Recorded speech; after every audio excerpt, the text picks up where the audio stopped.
नमस्कार, मैं साक्षी मिश्रा और आप देख रहे हैं प्राइम रिपोर्ट। कमाल की बात है कि रणवीर इलाहाबादिया के गलत और बेहद वाहियात स्टेटमेंट पर 24 घंटे के अंदर तुरंत के तुरंत एक्शन लिया जाता है। यानी सोशल मीडिया से लेकर न्यूज स्टूडियोज तक हल्ला मच जाता है। FIR, नोटिसेस, अपॉलोजाइज, डिबेट्स, सब कुछ लाइटनिंग स्पीड में नजर आता है। यानी ये सब कुछ दिखाता है कि सिस्टम चाहे तो कितनी तेजी से रिएक्ट कर सकता है। लेकिन इसी देश में यानी हमारे भारत में वंदे मातरम पर घंटों लंबी टीवी डिबेट्स चलती है, जहां देशभक्ति को अक्सर TRP का कंटेंट बना दिया गया है। बहस होती है, आवाजें ऊंची होती है, पर जमीनी हकीकत की बात करें तो जमीनी हकीकत ज्यादा नहीं बदलती। यानी देशभक्ति पर हंगामा तो होता है, पर उससे जुड़े असली मसलों पर एक्शन कम ही दिखाई देता है, जो अक्सर हम सभी ने संसद भवन में देखा भी है। PMO में हो रहा है उसकी बातें, उसकी चर्चा, जो बैटिंग ऐप के बारे में हो रहा है PMO के अंदर, जो एप्स्टीन फाइलों में आपके मंत्री महोदय के नाम निकल आए हैं। और इससे भी ज्यादा हैरानी तब होती है जब हम दिल्ली के पॉल्यूशन को देखते हैं, जहां सांस लेना मुश्किल होता जा रहा है।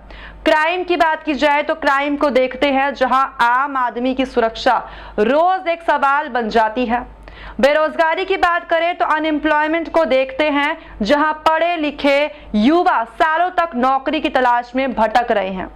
और महंगाई, ये तो आप लोग जानते ही हैं।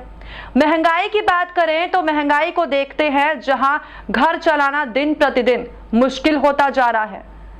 इन मुद्दों पर ना तो वैसे पैशनेट डिबेट्स होती है, ना ही वैसे इमरजेंसी लेवल एक्शंस देखने को मिलते हैं।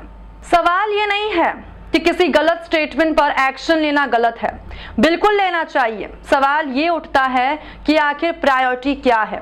क्या एक इन्फ्लुएंसर का स्टेटमेंट ज्यादा खतरनाक है, या वो हवा जो जहर बन चुकी है?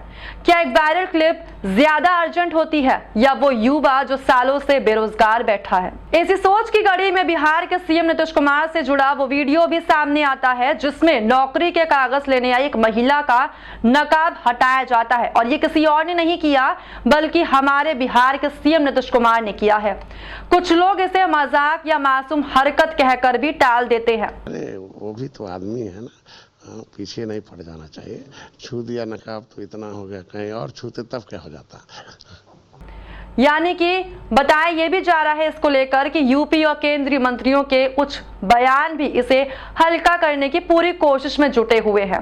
लेकिन सच यही है कि किसी भी महिला के शरीर, कपड़ों या उसकी पहचान के साथ उसकी मर्जी के खिलाफ छेड़छाड़ उसकी गरिमा और आजादी का उल्लंघन है। यह सिर्फ एक घटना नहीं है, बल्कि एक सोच का प्रतीक है। एक ऐसी सोच जहां महिलाओं की आजादी, उनके फैसले और उनकी डिग्निटी को अक्सर सेकेंडरी समझ लिया जाता है। और ये सभी चीजें हमें याद दिलाता है कि कानून के साथ साथ मानसिकता बदलने की लड़ाई अभी भी बाकी है। आज लगता है कि कंट्रोवर्सी ही कंटेंट बन चुकी है और रियल इश्यूज बैकग्राउंड नॉइस बन चुका है। यानी जब तक कोई बात आउटरेज जनरेट नहीं करती, तब तक वो मुद्दा नहीं बनती। पर असली पत्रकारिता यानी जर्नलिज्म और जिम्मेदार नागरिक होने का मतलब ये है कि हम सिर्फ वायरल चीजों पर रिएक्ट ना करें, बल्कि उन सवालों को लगातार उठाएं जो लोगों की जिंदगी को रोज सीधा प्रभावित करते हैं। आखिरकार असली देशभक्ति ना सिर्फ नारों या डिबेट्स में है, बल्कि देशभक्ति साफ हवा, सुरक्षित सड़कें, रोजगार के मौके और महिलाओं की पूरी गरिमा और आजादी को सुनिश्चित करने वाले एक्शन में है। यही वो मसले हैं जहां खामोशी नहीं, लगातार और जिम्मेदार आवाज की जरूरत है।